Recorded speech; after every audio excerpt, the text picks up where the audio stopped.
As a Swan resident who enjoys nature and fresh air, I've always had a connection to the Helena River. As children we used to play in the floodplains, ride bikes and play hide and seek. As I've grown older, it's nice to explore the bush and escape from study. Yeah, hi, I'm Robert. I live in Guildford and I've lived here for 20 years on the banks of the Helena River here. Uh, Part of a community group where we want to leave this place in a better place than we want to leave it in a better place than when we got here. But what we want to do is we want to rehabilitate all of this just to freshen it up and attract the wildlife to come back again.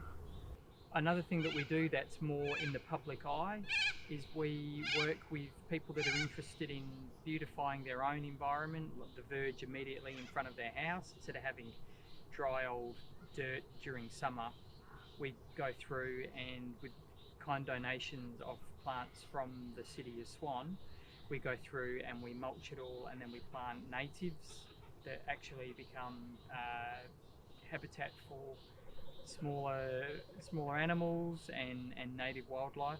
But what they also do is they preserve water by not having to pour hundreds of litres of water on a lawn. It makes economic sense to do that as well as beautifying the area. So I'm Brendan Stirk. I was the Greens candidate in the federal election. So this is how I got involved with the Helena River. It was through Councillor Sarah Howlett. She contacted me and I went out and had a look at the wetlands and really absolutely fell in love with the area. And for me, I've got a reactive cattle dog who doesn't like being around other people and other dogs, and she just adores the area. So I was taking regular trips down there. It's just this wonderful, and we were talking about this earlier, how it's not even marked, there's no signage there. It's kind of like the city of Swan wanted to hide it from everyone, but it's this most beautiful piece of land that could benefit everyone, I think, from locally, from a point of view. So this is just one part of the Helena River, just our little patch that we look after, but it's actually part of a much larger ecosystem. And you may have heard that Main Roads, the state government and the city of Swan want to build a massive bridge over this river, but further upstream. And you know, a lot of the community are against it, and it's not that we're not against progress, we just want things to be done smarter and cleaner. So my name is Marilena and I am a member of the Helena River Alliance, which is a grassroots community group that encompasses about, I'll say, 7 or 8 local community groups that go from Guildford all the way up to Kalamanda. HRA has two key objectives. The long-term objectives, as I mentioned before, is try to protect the river top to bottom and make it into a park from the source to the estuary down in Guildford.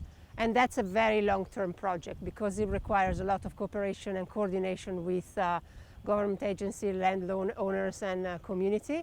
The short-term vision or objective is to try to get a better bridge here at Lloyd Street, because the current proposed design for the bridge is the most destructive design that could ever come up, because it will infill the floodplain and leave only 10% of this 450-meter span open to the water.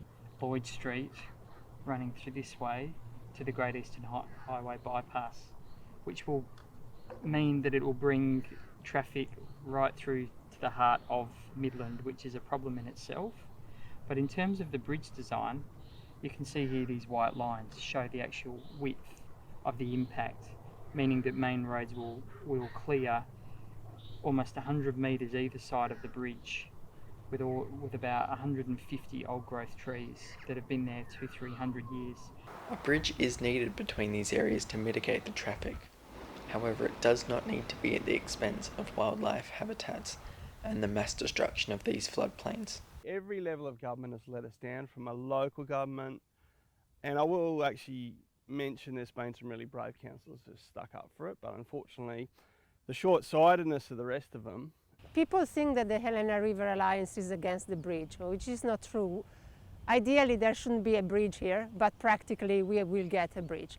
There are options that need to be considered, and the unfortunate reality is that engineers always think along very straightforward lines, and there hasn't been a proper consultation, as in proper consultation where you get the community and the traditional owners in a room at the beginning. Consultation is not ticking boxes. Consultation is coming to the table with an open mind, open ears, and really being willing to change your point of view to accommodate everybody. They think they've done their due diligence, which they've done due diligence, they ticked all the boxes, but consultation is not ticking boxes. Consultation is coming to the table with an open mind, open ears, and really being willing to change your point of view to accommodate everybody. So, as I say, everybody can be half happy, and not that you have one side wins all. A bridge at this general location has been discussed for a very long time. They say 20 plus years, right?